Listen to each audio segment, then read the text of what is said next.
Tu as déjà eu un proviseur à qui son dossier comptait plus que ta vie? J'étais à la répétition de la remise des diplômes, entouré de 500 terminales, quand le portable du proviseur Hoffman a sonné. Il a décroché, a blémi d'un coup, puis a raccroché. Il nous a annoncé qu'il y avait une menace à la bombe, mais que c'était sûrement une mauvaise blague, donc personne n'a bougé. Le silence était glacial. Kayla a levé la main et demandé: on ne devrait pas évacuer? Son cou a viré rouge pivoine. Si quelqu'un sort, il ne participera pas à la cérémonie demain. Vous recevrez votre diplôme par courrier. On était 500, figés sur place. Le choix était simple: risquer sa vie ou renoncer à tout ce pourquoi on s'était battu. 5 minutes ont passé. On était toujours là, censé répéter la cérémonie, alors que plus personne n'écoutait. On se dévisageait, paumé, à se demander si c'était du sérieux ou pas. Mon téléphone a vibré. Ma mère me bombardait de messages pour savoir si j'allais bien. Elle avait entendu parler de l'alerte à la bombe au lycée. J'avais la boule au ventre. J'ai montré le message au gars à côté de moi. Il est devenu livide aussi. Et là, tout le monde a commencé à sortir discrètement son portable sous la toge. Les parents écrivaient tous la même chose à leurs gosses. Il y a vraiment une menace à la bombe. Pourquoi vous n'évacuez pas? La fille devant moi s'est mise à pleurer à chaudes larmes. Un père, assis dans le public, s'est levé pour aller chercher son enfant, mais le proviseur Hoffman l'a pointé du doigt en criant: si quelqu'un sort, son enfant n'aura pas son diplôme demain. Le père s'est rassis, résigné. C'était surréaliste. Le proviseur ruisselait de sueur, le visage cramoisi, mais continuait à lire son discours comme si tout était normal. Ses mains tremblaient tellement qu'il avait du mal à tenir ses feuilles. Soudain, on a entendu les sirènes au loin. Tout le monde a sursauté. Là, la menace est devenue bien réelle. Un élève derrière moi a vomi sur le sol, l'odeur était atroce. 2 autres ont failli y passer à leur tour. Je fixais l'alarme incendie au mur, me disant que quelqu'un devait l'activer, mais personne n'osait bouger. On était tous terrifiés à l'idée de perdre la remise des diplômes. Le téléphone du proviseur, posé sur le pupitre, n'arrêtait pas de vibrer. Il glissait presque sur le bois. Il rejetait les appels sans même regarder qui appelait. À chaque appel refusé, je me sentais de plus en plus mal. C'était sûrement important. Peut-être la police. Peut-être quelqu'un qui essayait de nous prévenir. Mais il continuait d'ignorer les appels. Imperturbable. 20 minutes comme ça. Fin d'un minute à attendre, conscient qu'il pouvait y avoir une bombe, pendant que le proviseur faisait comme si de rien n'était. Et puis,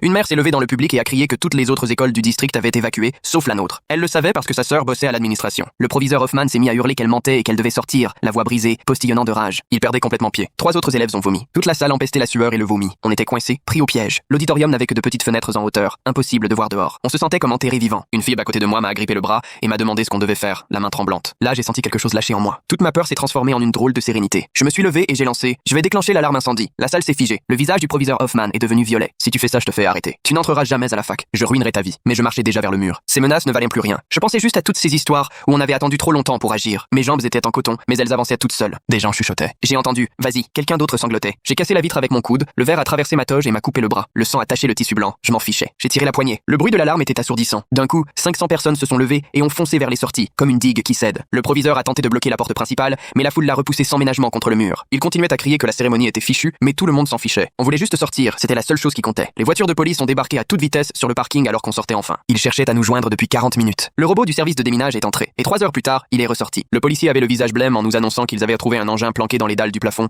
juste au-dessus de l'endroit où 2000 personnes auraient dû s'installer le lendemain. Le proviseur Hoffman répétait sans arrêt: c'était juste une blague, pendant qu'on lui passait les menottes. Ils avaient la preuve des 12 appels d'urgence ignorés. Le lendemain, à la remise des diplômes, quand mon nom a retenti, toute la salle s'est levée d'un bond. Le proviseur Hoffman, lui, a écopé de 5 ans de prison.